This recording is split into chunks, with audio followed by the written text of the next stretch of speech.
అమ్మాయి ఎక్కడుంటే అక్కడ సర్వనాశనం.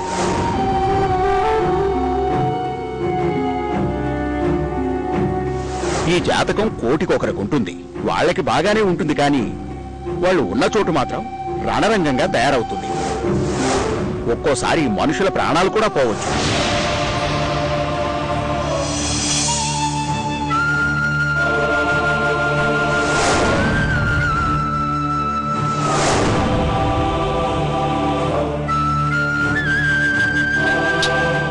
ఏంటి కల్పన ఇది? ఇంకా పొద్దున జరిగిన దాని గురించి ఆలోచిస్తూ బాధపడుతున్నావా? అవునండి, ఒక్కసారిగా చాలా భయం వేసింది. ఆ మినిస్టర్ గారు నన్ను భయపెట్టాలని ప్రయత్నించాడు, అంతే. పిల్లలకి ఏమైనా అవుతుందేమోనని నాకు చాలా భయం వేసిందండి. కల్పన, ఏంటిది? పోలీస్ డిపార్ట్మెంట్ అన్న తర్వాత ఇలాంటి బెదిరింపులు చాలా కామన్. ఇవేవి నువ్వు పట్టించుకోకూడదు. అయినా ఇంకోసారి ఇలా జరగదులే. అది కాదండి, ఏదో జరుగుతుంది. మనం ఏదో శాంతి చేయిద్దామండి. వాట్? అవునండి, ఏదో దుష్ట శక్తి మనల్ని ఏడిపిస్తోంది. అయ్యో కల్పన, నీ పిచ్చి గాని దుష్ట శక్తులు దెయ్యాలాంటివి ఏవి ఉండవు. అనవసరంగా ఎక్కువగా ఆలోచించు.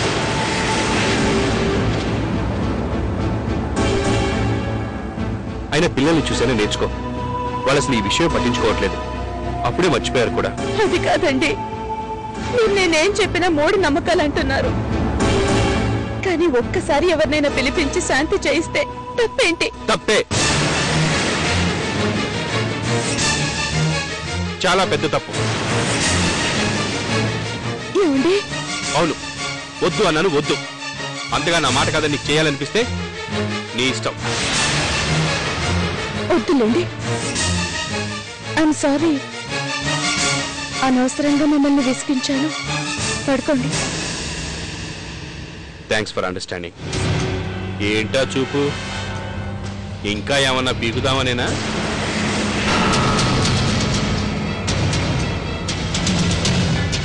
ఆహా, అదే, నా ఉద్యోగం పీకేస్తానన్నారు కదా.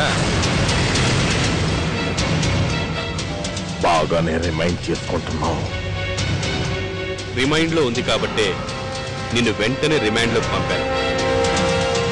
నిన్ను నీ ఫ్యామిలీని ఏకంగా పైకే పంపిస్తా. ఈ మాట అన్నందుకే ఇక్కడున్నావు. రిమాండ్ లో ఫుడ్ ఫెసిలిటీస్ బాగా ఉన్నాయి కదా అని రెచ్చిపోకు. నెక్స్ట్ వీక్ జైలుకి వెళ్తే చిప్పకూడు తింటే డైలాగులు రావు. లోపల దాగున్న దగ్గులు తుమ్ములు బయటకు వస్తాయి. నన్ను అరెస్ట్ చేసేవని విర్రవీగుతున్నావు. మీడియా ముందు పేపర్లోనూ రెచ్చిపోతున్నావు. సినిమా హీరో అనుకుంటున్నావా? కానీ సినిమా వేరు, జీవితం వేరు. జీవితం అంటే ఏంటో నీకు తొందరలోనే తెలుసు. నీ కొడుకుని కాపాడుకోమని చెప్తున్నాను. వాణ్ణి కాపాడుకోవటం కాదు ఇప్పుడు నా పని. నిన్ను అంతం చేయటం. నిన్ను లేపేస్తే ఆటోమేటిక్ గా నా కొడుకు సేఫ్. చెల్లు బాగానే కలలుగంటున్నావు. సర్లే, ఇంకెలాగూ కొడుకుల్ని బిడ్డల్ని కనలేవు.